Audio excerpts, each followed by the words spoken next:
When a woman's body washes up on a Florida beach, no one is more shocked than the police. I have never in my life seen anything like this before. The Navy thinks her husband's best friend is the killer, but a psychic disagrees. The man's innocent. How many times can you say, it wasn't me, I didn't do anything? A psychic connects with the dead. He's going to kill him. Will her message be enough to save an innocent man from life in prison?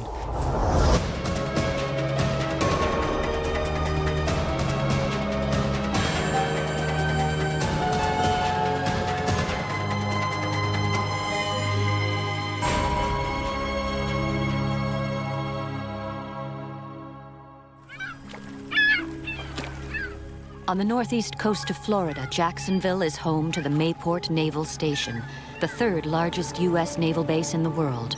We live in a large military town, and we had 2 aircraft carriers, and you could tell when they were out to sea, that was 10,000 people gone from your population. On the morning of March 26, 1988, 2 fishermen make a grisly discovery. They find a body washed up on the intercoastal waterway. They thought it was a dolphin. They thought it was a fish that had washed up on the beach. Dave Archer is a detective with the Atlantic Beach Police. When he arrives at the scene, he immediately knows this is no simple drowning. I could tell it was that of a white female. Her hands were tied behind her back with a fishing stringer. And I thought, okay, that's odd. She's identified as 22-year-old Anita Lucander. She had been reported missing by her co-workers at the Navy base 9 days earlier. She was in my duty section, and she didn't show up for work. And in the Navy, you show up for work. Peter Johnstone was a co-worker and a close friend of the Lucanders. When he'd realized Anita was missing, and knowing her husband was away at sea, he and fellow workers began a citywide search. I mean, everybody, we all gotten worried. I mean, even the Navy had gotten hold of her husband, Bill, who was, I believe, down in Guantanamo Bay at the time. My chief brought me down to the chief's mess and actually spent about 4 hours with me talking and settling me down, and I won't forget that night. The autopsy suggests Anita's body had been in the water for 9 days. She was gagged with a white t-shirt. She had been strangled and her body had been mutilated. I said, do you think she was raped? And he said, I can't tell. I said, what do you mean you can't tell? He said, all that's been surgically removed. And I thought, what? The medical examiner also notes that her left ear had been cut off. I told my boss, I said, look, I am entirely out of my league on this one. I have never in my life seen anything like this before. Because of the shocking nature of the crime, they call in both state and federal law enforcement agencies, including the FBI. And Atlantic Beach at the time was a small town, a small police force. I don't think they were used to homicide investigations. And honestly, I don't think it was really taken seriously until Anita's body was found. When investigators initially searched the Lucander home, the front door was unlocked. There was no sign of forced entry. Just looked like a normal apartment. I'm thinking we got another missing military wife. You know, she's probably took off with somebody, or who knows. 3 days later, Anita's truck was found parked at a local bar just 4 miles from the house. When Bill Lucander arrives home from sea, he notices right away that something is wrong. Some of his guns are missing from his cabinet. Police immediately check pawn shops in the area, and one dealer says someone tried to sell him the stolen guns. A composite sketch of the suspect is made, but it leads nowhere and is filed away. We started out with everybody was a suspect. In fact, the insurance company called me and said, we're fixing to pay off on the Lucander case, but we want to know if the husband is a suspect, because if he is, we're not going to pay. And I told him, I said, lady, at this point, he's the only one that's not a suspect, and the reason he's not is because he was out of the country. A month later, a bizarre discovery. A mailman finds Anita's wallet. Sitting on top of it, a cold glass of water. No fingerprints are found on the wallet or the glass. We took that as like a sign saying, okay, you guys are getting cold. You're headed in the wrong direction. You need to go back the other way. The next day, Anita's purse is discovered blocks away from the Lucander home and on the same street as Bill's best friend, Peter Johnstone. Friends say that Johnstone spent a lot of time at the Lucander home, especially when his good friend Bill was away at sea. Well, when Bill was gone, yeah, I would hang out over there. It wasn't not hardly as much as I did when Bill was there. To investigators, Johnstone is beginning to look suspicious. Every time you turn around, bam, Peter Johnstone standing right there looking at you. How's it going, guys? Is there anything I could do for you? No, we're on an active homicide investigation right now. There's nothing you can do for us, unless you did it. Peter takes 2 polygraph tests. The first is inconclusive. The second one he passes. I never felt concerned that they were investigating me. I never felt concerned with that. Always anything I could do to help. Peter remains a suspect, but with no new witnesses, no physical evidence, the police don't have enough to make a case. Everything was circumstantial. There was no smoking gun. There was no fingerprint to say, this is this and this is that. Just couldn't do it. 9 months after Anita was murdered, police are still no closer to catching her killer. We'd pretty much hit a dead end. The Anita Lucander case goes cold. 7 years pass without a single lead, and Anita's brutal killer is still out there.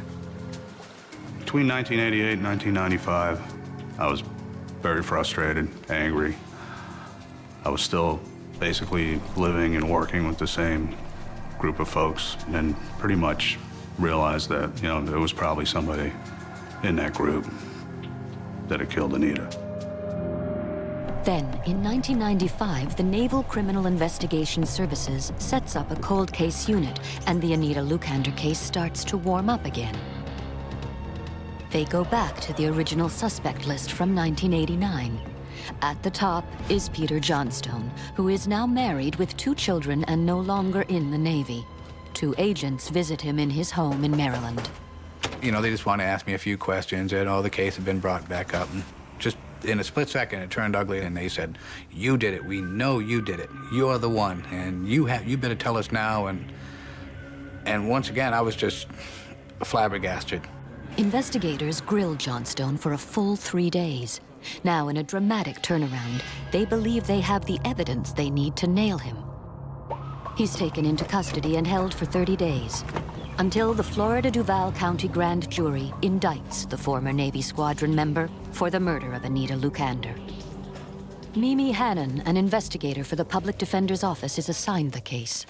We had a man that probably didn't commit this homicide, and it was our job to prove that.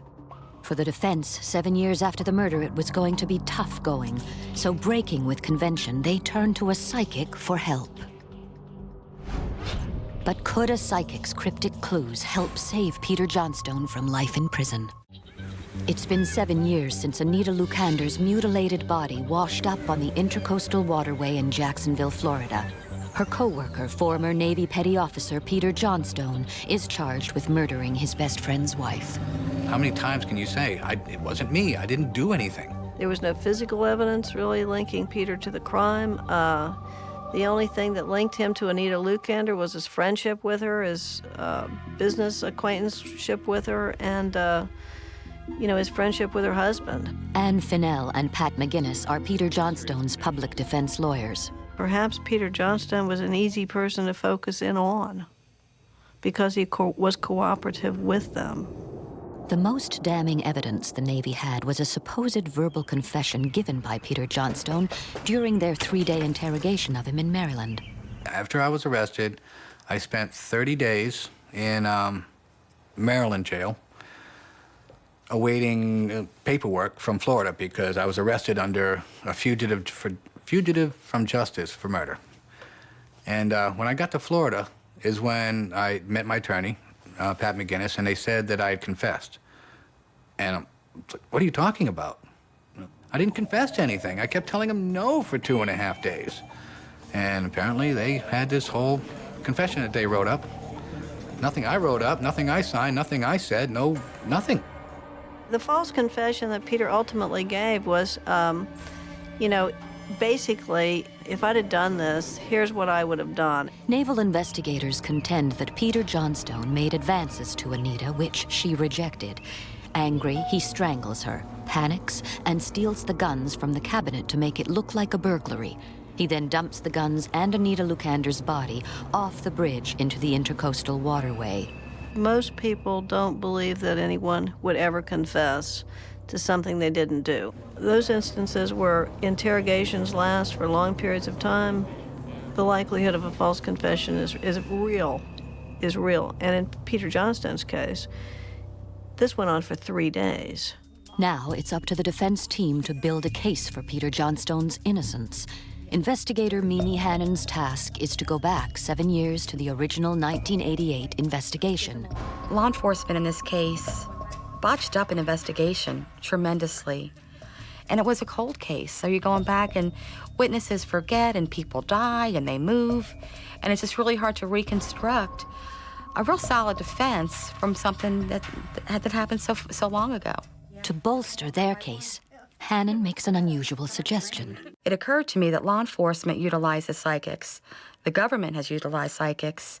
And back in the 90s, people weren't very forthcoming about using psychics to help them solve mysteries. When I first mentioned to Pat and Ann that I had a psychic friend and I would like to run the case by her and see if she had any feedback, they were very skeptical. Patrick almost did it, I felt, just to humor me. But I wasn't going to put my professional reputation on the line. I believed in Sharon's ability and was looking forward to using it. Sharon Johns is a psychic who lives in Gainesville, Georgia. She says her psychic ability comes from a higher being. I always pray to work from that highest level. And by doing that, the angels and the guides do come and stand with you because you're working in that light. I ask for extremely accurate information for those that I read for this day. When I get information, it just comes in words, just kind of quick words, or in a video, or just in kind of symbols. Hannon and the psychic are friends, but they've never worked together until now. I do all of my work over the phone because I prefer to be in my space. If I'm sitting beside a person, I have to move away from them. And I'm just more comfortable to do phone work. I don't care if the person lives next door. I'll say, no, call me on the phone. Because that way, my energy is more clear. Sure, When Mimi calls Sharon Johns, she has no knowledge of the case and asks Mimi not to give her any. She wanted to know the victim's name and date of birth and Peter's name and date of birth. Peter And that's all I Johnstone. gave her. Immediately before she could even get his name out, I said, the man's innocent.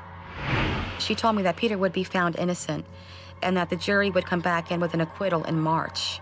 When I look at different aspects of what's going on, things just come immediately. With this case, it was just like a TV reel, just taking place. Then Sharon inexplicably hones in on a curious clue. I keep getting this about a composite somewhere. And you really need to see if somebody can find it. How could Sharon know about the 7-year-old long-lost composite, the sketch of the man who tried to sell the stolen guns? And why does she think it's so significant? The composite had not been found yet. We had so many volumes of discovery to go through that we intentionally had to start searching through the discovery boxes. And we eventually did find it. It was there, just as she said. I came back to the office the next morning, and Pat wanted to know what the psychic said. And his eyes got big as saucers. There were views she had about the case and expressed that we were quite frankly puzzled as to how she could have arrived at those without a more intimate knowledge of the case than she had. We had Pat's attention. He was going to take her more seriously than he had. Sharon Johns was suggestive that this was, in fact, the person who was Anita Lucander's killer. And the composite picture doesn't look anything like Peter Johnstone. When I first saw the police sketch of the composite, I don't think it looked like me at all. One, I think the person had hair. And I'd like to show you some pictures of me back then. I haven't lost much hair since, in 20 years. And not to mention, I'm not wearing my glasses now, but back then I always wore glasses. So, without bumping into a wall, didn't look a lot like me at all. As we began to work on the case and went further and further into things, then I saw more and more. Patrick had asked me to ask Sharon a series of questions. He wanted them tape recorded so that it would be the exact words of Sharon Johns. During my conversation, her voice started to go from her own voice to the voice of somebody else. As well as seeing visions, Sharon claims she is a channeler. It's a phenomena that allows spirits to communicate with the living. It was really sort of a surprise to me, too, in that I wasn't really, what you're saying, preparing for this. The voice was very high-pitched. It sounded like a little girl's voice. He's going to kill me. I don't know where Sharon went, but I was talking to somebody else. Can a psychic channeling the voice of a dead woman help change the course of justice? A sailor accused of killing his best friend's wife is about to go on trial. You did it. We know you did it. It was... You gotta be kidding me. When a psychic is asked to help on the case, she says he's innocent. It's like I saw the whole thing just unfold, like a video. And now, in one of her sessions, she claims to channel the voice of the murder victim, Anita Lucander. She started talking in first person about the crime, and she walked me through the crime as it happened. When I'm really into a trance channel, I am moved completely out of the way, to the point that I don't have any idea of what is being said. Mimi tells me that it was a high-pitched little voice. She sounded like a little child. The voice sounded scared and frightened and had expressed that to me, that she was held for days, and he would leave her there alone for hours at a time, bound. And she knew that he was going to kill her. And I'll never forget the last words this voice said was, "And then it was done." And I took that to mean, and then he killed me. I'd never been a part of something like that before. So at that point, I went over to jail, and I pulled Peter out. And I said, Peter, what did Anita sound like? And he said, you couldn't mistake her voice. She sounded just like a little girl. It's like she is the one that showed me herself in that shack that she was in. And by her coming through and actually speaking was amazing, in that the people that were listening to it heard it, but the recording didn't record it. There was nothing on it but static, and there was a lot of distortion on the tape. If the psychic's revelations are accurate, Anita was held captive for several days before being tossed into the waterway.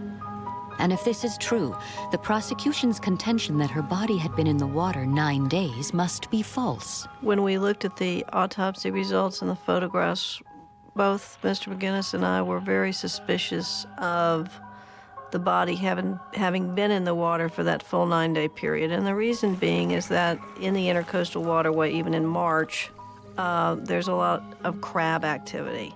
To prove their theory, the defense team order a crab test at the same location where Anita's body was found. In the experiment, raw chicken is used in place of human flesh and is placed at the bottom of the river for 9 days. While that body is on the bottom especially, it would be attacked by crabs and other animals that are in the water as well. This body had none of that kind of activity. If crabs didn't ravage Anita's body, it could only mean that she was not in the waterway for the full 9 days. This contradicts the Navy's contention that Peter killed Anita and dumped her body that same night. It makes the so-called confession meaningless and amazingly vindicates the word of a psychic. February 18th, 1997. Almost 9 years after Anita Lucander's brutal murder, Peter Johnstone goes on trial.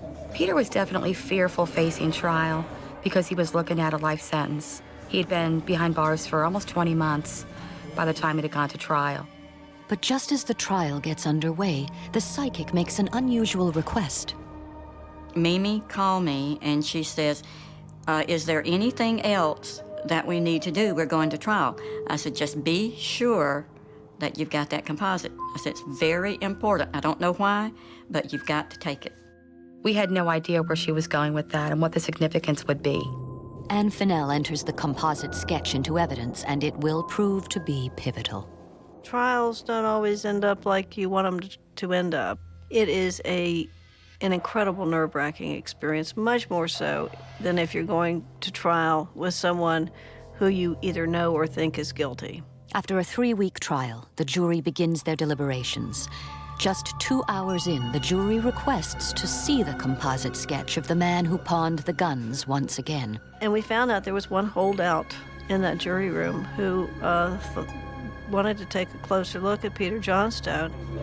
1 hour later, the jury reaches a verdict.